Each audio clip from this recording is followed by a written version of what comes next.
My next guest has written what I consider a very important piece about conservative media and about the infiltration of conservative media by white nationalist extremists. And this piece was so striking to me that and so important to me, I felt more people needed to know about it.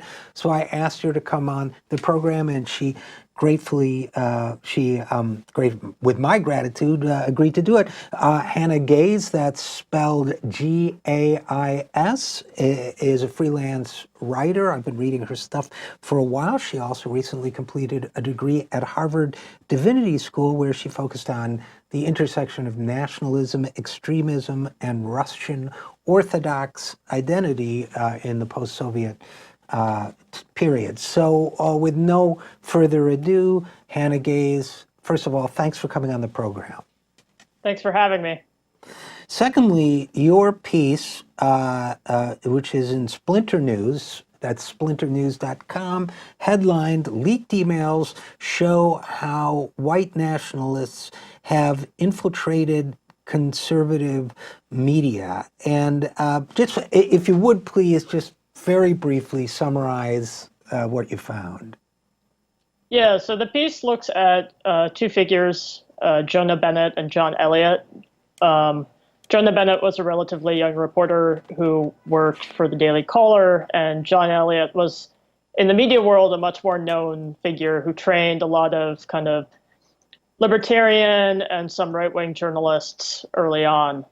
And the piece looks at a listserv called Morning Hate, which was a small listserv, mostly DC journalists, mostly young, and it was started by John Elliott, where they basically would talk about white nationalist topics, talk about neo-Nazi topics, and more importantly, use it to sort of coordinate plans to get their message and their beliefs into conservative institutions.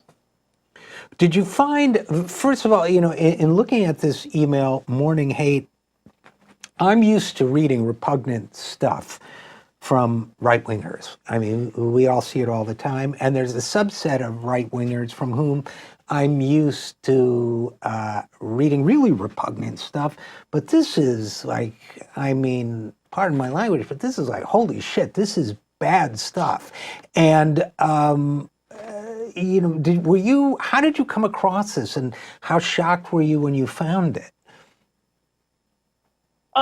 Some of it was pretty shocking to me, particularly just in terms of the extent to which they had kind of realized that they could push their ideas into the mainstream.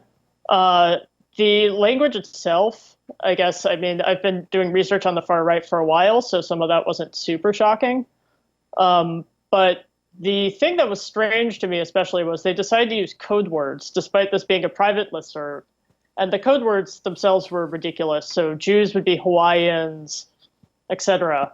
And that was kind of the part that was okay. You really understand how dangerous these ideas are that you're messing with and how awful they are, that you're even trying to cover them up in this private listserv. Yeah, and Hannah Gais, I mean, when it comes to the code words, sort of buried the lead, because it's not just that Hawaiians was a stand-in for Hebes, for Jews, Alaskans for Ns, meaning the N-word, but our good friend for AH, meaning Adolf Hitler, and our good friend's son, meaning Donald Trump. I mean, Hitler and Trump conflated there, and Hitler is our good friend. I guess that's what really, of all of it, shocked me the most. That this is, I mean, we're used to this from, the Turner Diaries or, extremist militia groups or whatever.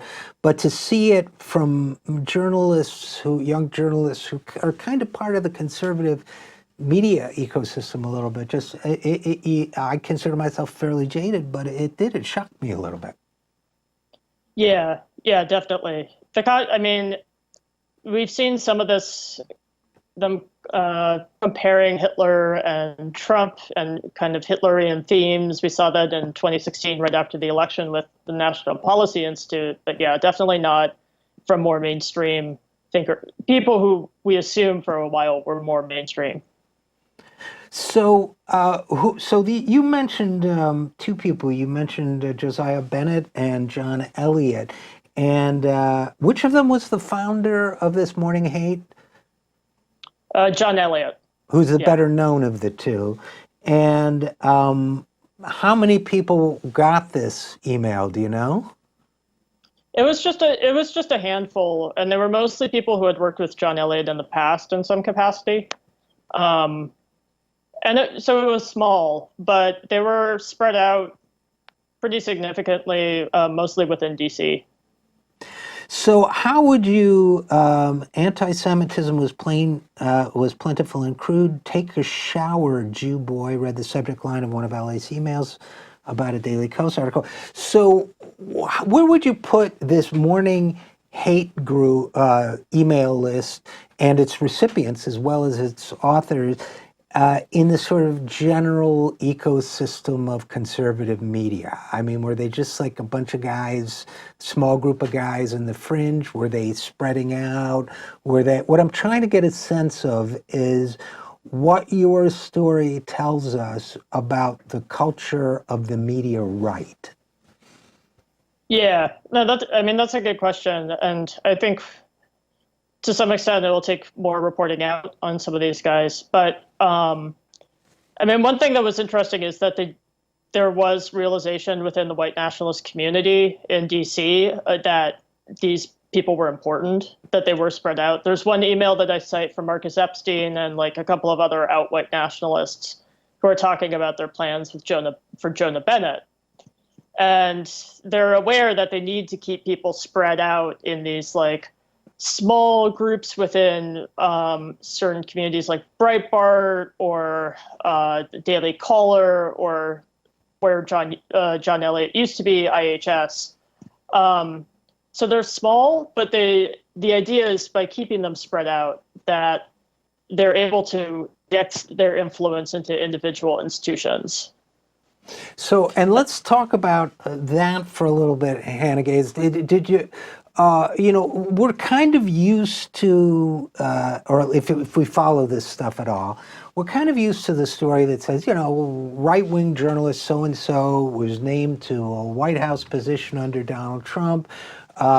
Emails have surfaced or whatever, social media postings have surfaced depicting offensive things and no nomination gets withdrawn or whatever. That's happened a few times since Donald Trump became president. And then we're used to the kind of coded language that, for example, Tucker Carlson might use, where that never crosses or even approaches the line, but seems to borrow from the tropes of extremism and white nationalism. At least some people think so, see a resonance there.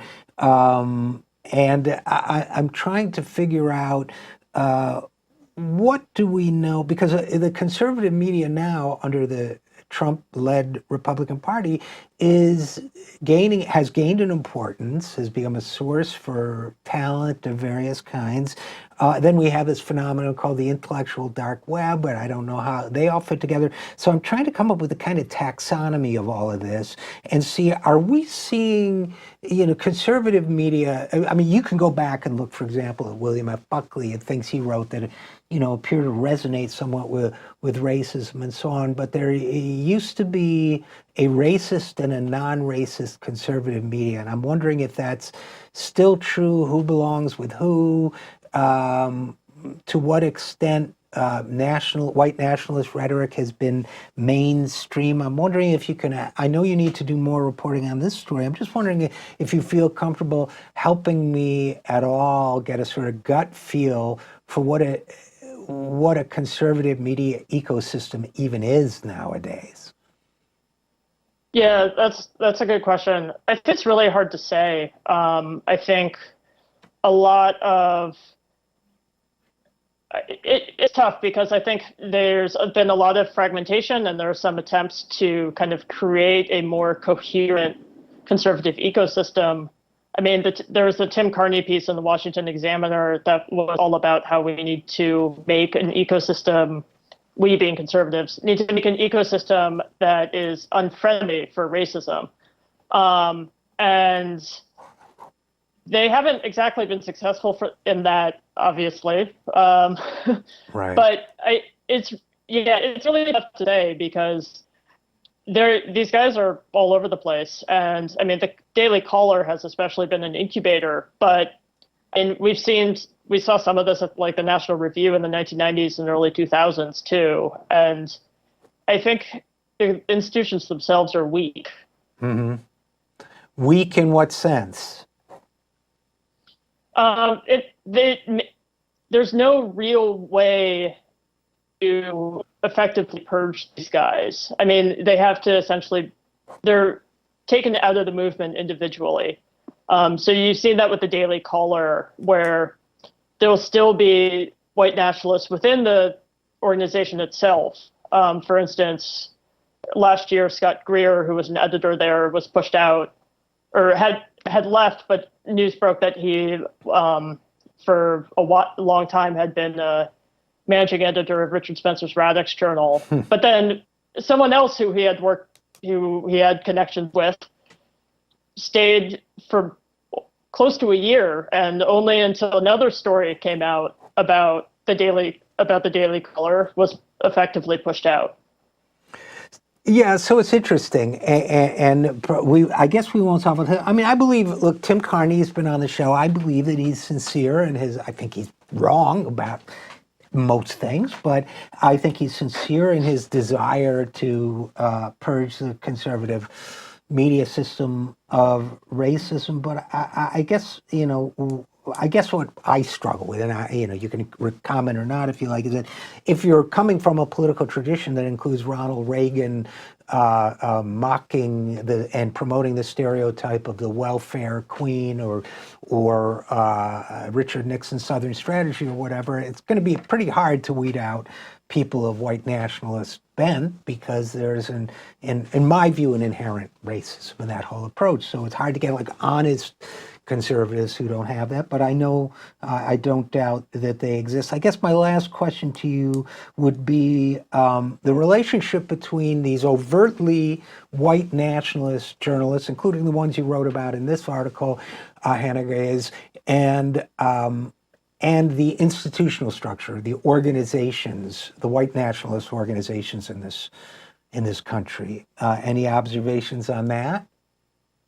I think the biggest observation, is that there's been a lot more bleeding and merging and coming together than we think there has been. For a while, when the alt-right first kind of burst into the mainstream, it seemed like it was a lot more disconnected. It was much more of its own thing. And then what we're starting to see is that that's not really the case. That it has managed to, and this I think was the goal all along, which I talked about a little bit in the piece, to work its way into institutions, because that's what it needs to do to thrive. Which is, in my thinking, a terrifying, a frightening thought. And so my final question for you, I guess, would be, Hannah Gais, would be, how frightened do you think we should be of the white nationalist movement right now? I think honestly, probably more frightened than we were during and right after Charlottesville. They've become much more fragmented. I think there's much more of a risk for violence. And I think in some ways, what's been good about platforming is that they've been pushed out of the mainstream media a lot more. But that means that they're still working behind the scenes to organize and come up with their next move. Okay, well, a chilling thought, but it's important to know and be aware of it. So Hannah Gais, and again, for people who are listening and not watching, it's Hannah, Gais, Hannah Gais. Thank you for your great reporting in this area. The article, again, is Leaked Emails Show How White Nationalists Have Infiltrated Conservative Media. It's in splinternews.com. Thanks for writing it, and thanks for coming on the program. Thank you very much.